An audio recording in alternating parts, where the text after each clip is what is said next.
घरात येऊन अटक करणं कितपत योग्य आहे? त्यांच्या पदाचा तरी विचार करायला हवा ना.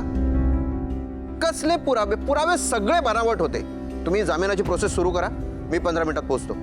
हां, मी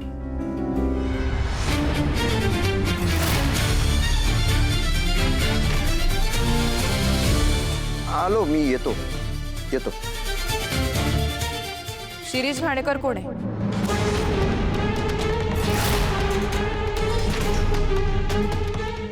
श्रावणी, मी काय विचारते? शिरीष घाणेकर कोण आहे? हे बघ श्रावणी, मला माहिती आहे की तू खूप डिस्टर्ब आहेस.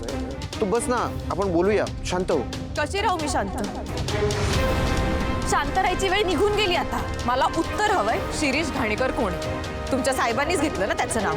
श्रावणी, साहेब काय म्हणतेस? तुझे बाबा आहेत ते. मलाही असंच वाटलं होतं काकू, पण आज सगळं स्पष्ट झालं. तेच म्हणाले मी त्यांची मुलगी नाहीये, आमच्यात रक्ताचं काय दुसरं कुठलंही नातं नाही असं तेच म्हणाले ना. सांग कोण आहे शिरीष घाणेकर? तुमचे साहेबच म्हणाले ना की त्याला जाऊन विचार म्हणून. काका सांग ना, कोण आहे नक्की शिरीष घाणेकर आणि त्याचा काय संबंध आहे माझ्याशी किंवा आईशी किंवा या घराशी? हे बघ मला सांग, माझ्या आईमध्ये आणि साहेबांमध्ये नक्की कुठल्या गोष्टीवरनं वाद झालेला रे? मला सांग ना, माझ्या आईकडनं अशी कुठली चूक झाली म्हणून ती सोडून गेली? शिरीष घाणेकर मुळेच सोडून गेली का माझी आई? सांग ना मला प्लीज, मला उत्तर हवंय. काय झालं होतं नक्की? अशी काय चूक झाली होती माझ्या आईकडनं की साहेबांना तिची एखादी आठवणही नको या घरात, तिचं नाव घेतलेलंही चालत नाही? काका, अरे लहानपणापासून मला हेच सांगितलं की माझी आई गेली. अरे पण ती का गेली, कशाने गेली, कोणामुळे गेली ते सांगा ना मला. ती आजारी होती का? ती मनाने खचली होती? सांग ना कोण आहे शिरीष घाणेकर? हे बघ श्रावणी, मला यातलं खरंच काही माहित नाहीये. तू ऐकशील माझं? तू या सगळ्यात नको पडूस. झाल्या त्या गोष्टी, संपल्या. काहीही संपलेलं नाही. साहेबांच्या मनात अजूनही सगळं जिवंत आहे. श्रावणी, असं काहीही नाहीये. तू शांत हो. असंच आहे काकू, असंच आहे. अगं, आणि कशी शांत होऊ मी? तुमच्या साहेबांनी मला पाप म्हटलं, ओरडून म्हणाले मी त्यांची मुलगी नाही. ऐकलत ना तुम्ही सुद्धा? आणि हे बघ काकू, तसंही काय, इतकी वर्ष मीच त्यांना बाबा म्हणत होते. ते कुठे मला त्यांची मुलगी मानतात? पण काय ना, मला आपलं वाटायचं की माझ्याकडनं झाली असेल काहीतरी चूक किंवा नसेलच माझ्या नशिबात बापाचं प्रेम.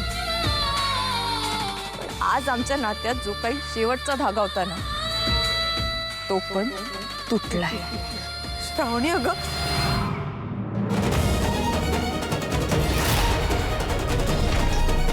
आजपासून ना मी त्यांची मुलगी आहे, ना ते माझे बाबा आहेत.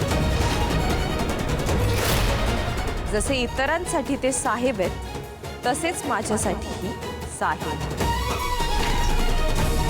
श्रावणी ऐक, हे बघ, मला काही सांगू नकोस. आणि सांगायचं असेल तर हे सांग की कोण आहे शिरीष घाणेकर? साहेब का म्हणाले की जाऊन विचार? प्लीज सांग ना कोण आहे शिरीष घाणेकर? त्याचा काय संबंध आहे? प्लीज मला सगळी उत्तरं आजच हवी. मला सांग कोण आहे? मला नाही माहित. तू खोटं बोलतोयस काका. मला माहितीये, तुला सगळं माहितीये, पण तुला ते मला सांगायचं नाही, हो ना? काका सांग ना मला प्लीज. मला उत्तर हवंय काका, प्लीज. श्रावणी, मला एका ठिकाणी जायचंय. मला उत्तर दे आणि मग तुझा. मला 15 मिनिटात जायचंय. प्लीज मी येतो. मी नंतर.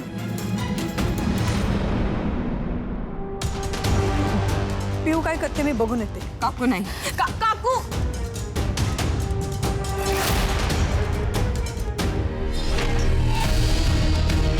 तुम्ही कोणी मला काही सांगणार नाही ना?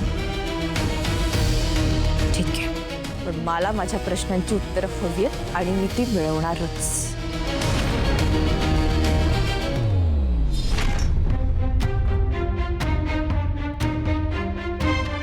तर शिरीष घाणेकर बद्दल मी माहिती मिळवणारच.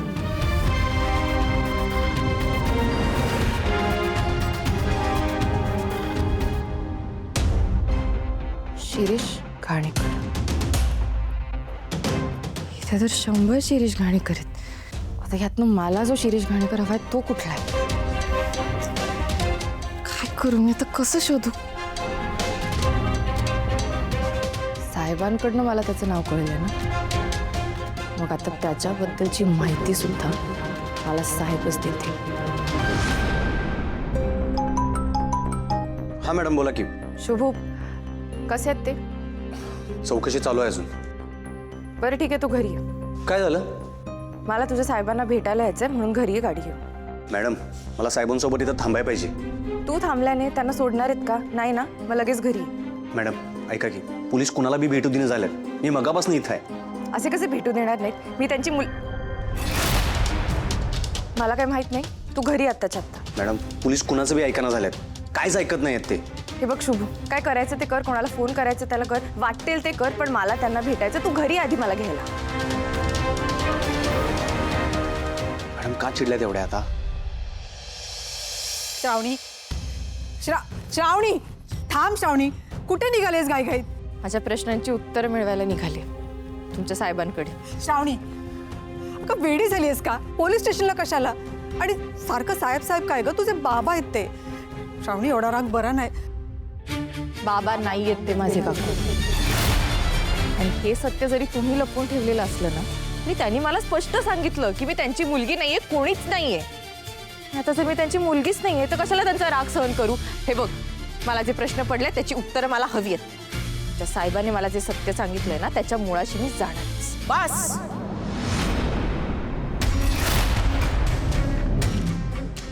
लाज नाही वाटत तुला? कोणाबद्दल इतकं वाईट बोलतेस ग तू? ज्याने तुला एवढी वर्ष आसरा दिला त्याच्याबद्दल? एक तर फ्रॉड करून पास झाली आहेस आणि वर तोंड वर करून बोलतेस तू. तुझ्या गुन्ह्याची शिक्षा माझा भाऊ भोगतोय आणि तू? बरोबर आहे, शेवटी वळणाचं पाणी वळणालाच जाणार. दाखवलासच ना खरा चेहरा तुझा. अलकनंदा मॅडम,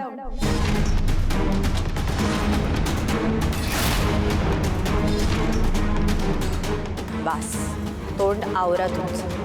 तू माझं नाव घेतलंस? माझं नाव घेतलंस? हिम्मत कशी झाली तुझी? कोण समजतेस कोण तू स्वतःला? का का नाही घेऊ शकत मी तुमचं नाव? साहेब माझे बाबा होते तोपर्यंतच तुम्ही माझ्या आत्या होत्या. पण तेच म्हणाले ना, मी त्यांची कोणीच नाही. त्यामुळे आता जर ते माझे बाबा नाहीत तर तुम्ही माझ्या आत्याही नाहीत. आणि जे नातं अस्तित्वातच नाहीये त्यांचा मान राखण्याची मला काहीही गरज वाटत नाही. श्रावणी, खबरदार! ह्यापुढे माझ्यावर आवाज चढवायचा नाही की माझ्या वाटेलाही जायचं नाही.